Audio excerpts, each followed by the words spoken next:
In this video, I'm going to demonstrate how to install Visual C# 2010 Express Edition onto a machine that's running Windows 7. Now, my particular flavor of Windows 7 is the Pro Edition. However, the installation steps will be the same regardless of which version of Windows 7 that you might be using. I'll also be using this very machine throughout the remainder of this video series. So, if Windows 7 is your operating system of choice, then you should feel right at home. Now, if you've already installed Visual C# 2010 Express Edition, then you can skip this video. I promise there will be nothing here that you'll miss. Also, if you're already familiar with installing Windows applications, you can skip this video. Just make sure that when the option comes up to install the optional SQL Server 2008 Express Edition, make sure you install that because we'll be using that in the remainder of the videos in this series. Okay, so if you're still with me, then let's get started. I'm going to go over to Internet Explorer 8.0, and in my favorites I have a link to the download location for the Beta 2 version of the Express Editions.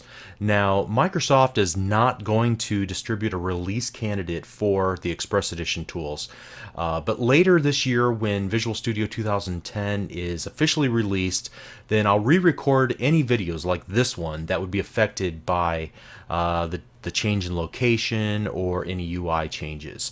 I've been assured by my friends in Microsoft that the Beta 2 that we're about to work with and the final release will be nearly identical as far as the Express Editions are concerned, so we should be good to go. Okay, so if you take a moment to navigate to www.microsoft.com/express/express-2010 and you can pause the video to make sure you get that location. Scroll down about halfway down that page and click the Microsoft C# 2010 Express link, and this will take us to the download page. Again, about halfway down that list, we will select the purple free download button and save it to our downloads folder on Windows 7. And once that's finished, I'm going to close everything down and pop open Windows Explorer and go to the downloads directory, and I'll double click on the VCS_web.exe file. When you get the user account control question, say, "Of course I trust Microsoft." We'll select yes. After a moment or two, we'll see the usual installation screens for an application. And after clicking next and agreeing to the license terms, then we want to make sure to install the optional Microsoft SQL Server 2008 Express Edition Service Pack 1. Again, we'll be using that later on. And a few things to note on this particular screen. First of all, since this is a beta, I like to leave everything where it wants to be. Not that I know of any issues regarding the installer for Visual C# 2010 Express, but because I'm superstitious and perhaps that's through experience. Also, be forewarned that what you downloaded a few moments ago was just kind of a bootstrap. What it'll go out and do now is download all of the bits that you need based on the selections that you made. So the complete download is like 238 megs, and that's a very long download.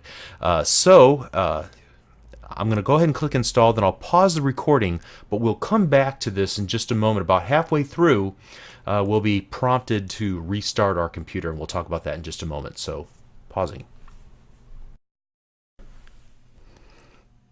Okay, so about midway into the install, as promised, we're prompted to reboot, and this is because the .NET Framework Runtime 4.0 Beta 2 needs to be installed.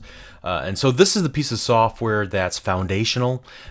Everything that we'll write as an application will build off of this runtime, and we'll discuss this more later on in the video series. For right now, we're going to go ahead and click the restart now. And as our machine reboots, it'll look an awful lot like it's doing a Windows update.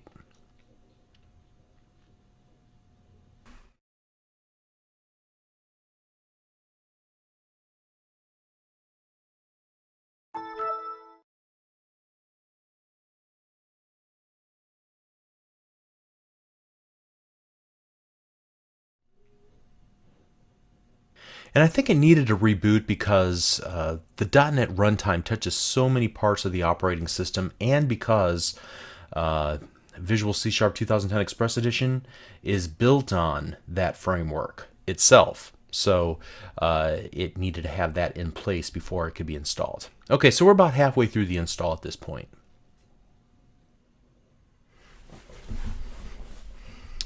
Okay, so it looks like we have a successful install. If you didn't see this screen, if you encountered some sort of error message, in a separate video, I'm going to demonstrate how to submit a bug report to Microsoft. Also, how to find solutions to your problems, to your installation problems. Microsoft wants to hear about any installation issues that you may have had, so it's important that you contribute in that way, especially with the beta. Okay, so that should complete the installation. Just to be sure, let's go to our Start menu on Windows and click the new icon, Microsoft Visual C# 2010 Express. So the first time it runs, it needs to set up a few things with regards to the environment that it's running in, screen resolution, keyboard settings, things of that nature. Okay, so looks like this is our stopping point. This interface will become ingrained within your mind over the course of the next 14 days or 28 days or 42 days or whatever it is that we wind up creating for this series. But this is a great start. Okay, so we'll see you in the next video. Thank you.